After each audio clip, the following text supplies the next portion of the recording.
Hari itu kami sekeluarga pindah ke sebuah rumah yang terletak di kota Surabaya. Lokasinya dibilang cukup jauh dari hiruk-pikuk perkotaan. Di sepanjang jalan yang aku lihat banyak pohon rindang dan jalanan yang lumayan sedikit rusak. Saat itu ayah hanya menenangkan, kalau nanti sudah sampai di rumah yang baru akan banyak tetangga di sana dan tidak sepi seperti jalanan yang baru kita lewati. Sebenarnya kami memutuskan untuk pindah rumah karena ayah hampir mengalami bangkrut yang membuat rumah lama harus dijual. Dari sisa penjualan rumah tersebut dipakai ayahku untuk membeli rumah di lokasi yang dibilang tidak terlalu strategis. Sesampainya di rumah yang baru, aku memperhatikan jika rumah ini terlihat seperti sudah sangat lama tidak ditempati. Walaupun beberapa bagian sudah dibersihkan, tetapi masih saja ada tanaman rambat yang menempel di dinding rumah. Kalau dilihat lagi, sebenarnya rumah ini bagus. Bangunan bergaya arsitek Belanda, namun minimalis, dengan beberapa aksen di bagian atapnya. Ditemani Pak Dirman, salah satu penjaga di sana, kami bertiga masuk ke dalam rumah tersebut. Pak Dirman menjelaskan jika rumah ini memang sudah lama tidak ditempati. Terakhir tahun lalu, itu juga orangnya sudah pindah ke Jakarta. Setelah berbincang-bincang, lantas ibu menyuruhku untuk membawa koper ke lantai atas, sekaligus melihat kamar yang akan aku tempati nantinya. Jadi ayahku membeli rumah ini lengkap dengan semua perabotan yang ada di dalamnya. Dari lantai 2, aku membuka jendela kamarku untuk melihat pemandangan di luar.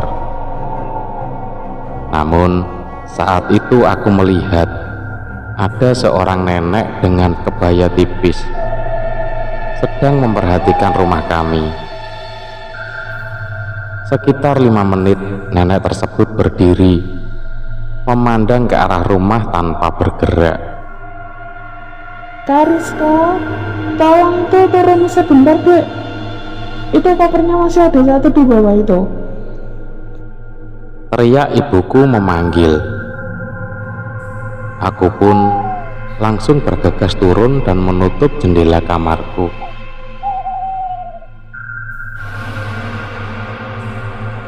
Keluarga kami jarang bercengkrama dengan tetangga lain. Kalaupun mengobrol, paling hanya ketika membeli sayur di depan. Aku pun banyak menghabiskan waktu di kamar karena menunggu pengumuman kelulusan perguruan tinggi. Sudah 1 bulan lebih kami menempati rumah ini. Lokasi yang jauh dari keramaian kadang juga menguntungkan karena bisa mengerjakan segala sesuatu dengan tenang. Sore itu, sembari menunggu ayah pulang, aku dan ibu duduk di sofa sambil nonton TV. Dek, ibu iku kok ngerasa aneh yo karo omongannya Bu Lastri pas tuku sayur mau. Emang Bu Lastri bicara apa sih, Bu? Ya ngomong kok mamanya Rizka itu betah tinggal di rumah itu. Soalnya jarang banget loh yang tinggal di situ itu lebih dari 1 bulan. Ya mungkin mereka pindah karena punya tempat baru atau tempat tinggal yang lebih bagus kali, Bu. Udah Bu, nggak usah dibahas lagi yang kayak gitu itu? Jawabku berusaha untuk menutupi rasa takut. Setelah perbincangan tadi, tak berselang lama, tiba-tiba jendela terhentak kencang. Kami berdua menengok ke arah jendela dengan perasaan kaget.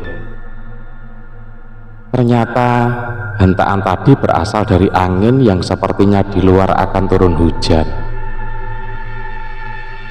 Waktu sudah menunjukkan pukul 9 malam. Aku memutuskan untuk kembali ke kamar dan segera tidur. Namun setengah jam belum juga aku bisa tertidur. Entah kenapa udara di dalam kamarku terasa panas, padahal AC di kamar sudah aku atur serendah mungkin. Akhirnya aku pun bangun untuk membuka jendela dengan harapan udara tidak panas lagi. Namun tak disangka, aku melihat lagi si nenek dengan mengenakan kebaya yang sama. Nenek tersebut berdiri di tempat yang sama pula, tapi kali ini dia membawa sesuatu di tangan. Perlahan aku menutup pintu kembali jendelaku agar tidak terlihat oleh nenek itu. Aku diam-diam memperhatikan nenek itu dari balik jendela kamarku, dan aku melihat dia membawa sebuah wadah berwarna emas yang berisi berbagai jenis kembang dan dupa yang sudah menyala di atasnya. Lantas dari bibir nenek itu seakan mengucapkan sesuatu yang tak bisa diterka apa maksudnya. Selanjutnya dia meletakkan wadah tersebut di pojok depan rumahku yang berada tepat di bawah kamar. Entah untuk apa, ingin rasanya aku turun dan bertanya tentang apa maksudnya semua itu. Namun aku berpikir besok pagi saja, sekalian memberitahukan kepada ayah dan ibuku. Keesokan paginya aku keluar dan memastikan benda apa yang diletakkan nenek itu semalam. Namun pagi itu aku tidak melihat benda apapun di depan rumahku yang mencurigakan. Jadi aku pun urungkan niatku untuk memberitahukan kepada ayah dan ibuku. Kejadian tersebut sudah berulang beberapa kali, dan aku belum bisa memastikan siapa nenek tersebut serta apa yang dilakukannya. Namun sudah seminggu ini nenek itu tidak lagi datang ke rumah, dan keanehan pun mulai sering terjadi. Parahnya, ibuku jadi sering kesurupan di rumah kami yang baru ini. Setiap malam ibu sering berteriak minta tolong. Bahkan keanehan lain pun mulai bermunculan, mulai dari suara tangisan dan tidak ada siapapun, serta bau anyir kerap tercium di seluruh ruangan. Dari beberapa peristiwa tersebut, aku berinisiatif untuk mencari nenek tempo hari yang sering meletakkan bunga di depan rumahku, karena aku yakin nenek tersebut pasti tahu sesuatu yang terjadi.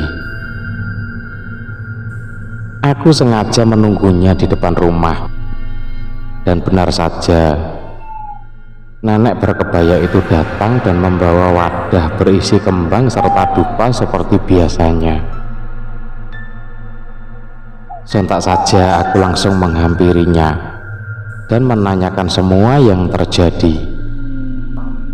nenek itu pun memberitahuku sesuatu yang mengejutkan, bahwa rumah ini sebenarnya didapat lewat ritual pesugihan oleh pemilik sebelumnya.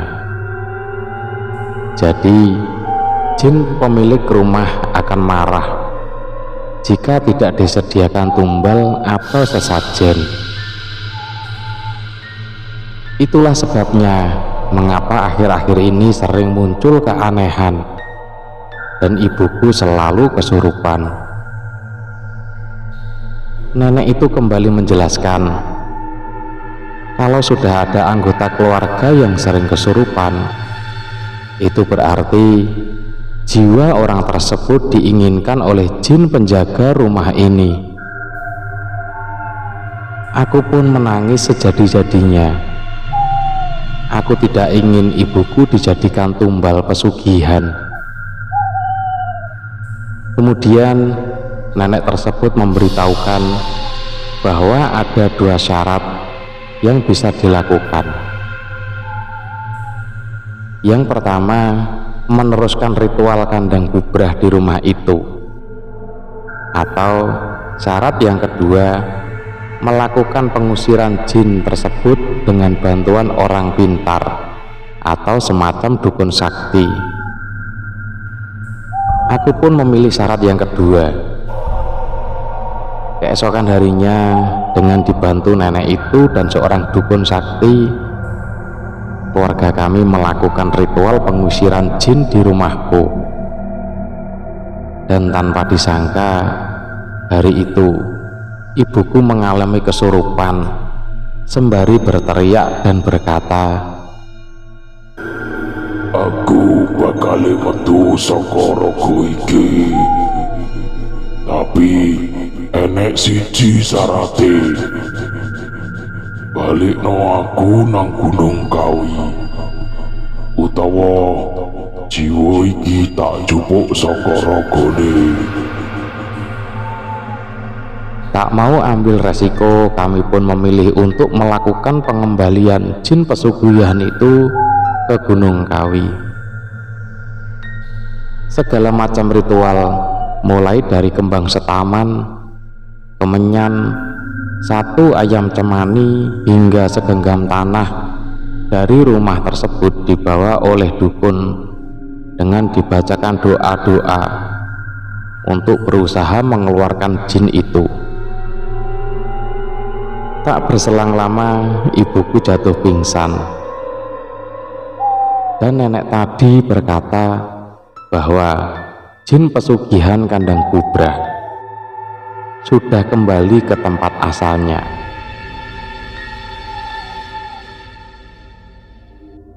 Namun sejak saat itu, keluarga kami memutuskan untuk pindah ke tempat lain karena tidak mau mengambil resiko. Setelah mobil ayahku berjalan agak jauh, aku melihat nenek itu dari dalam mobil. Dia masih datang dan membawa wadah beserta isinya, dengan tetap seakan berucap yang sampai sekarang aku tidak mengetahuinya. Terima kasih sudah mengikuti kisah-kisah mistis di Pena Hitam Cermis. Sampai jumpa di kisah mistis selanjutnya.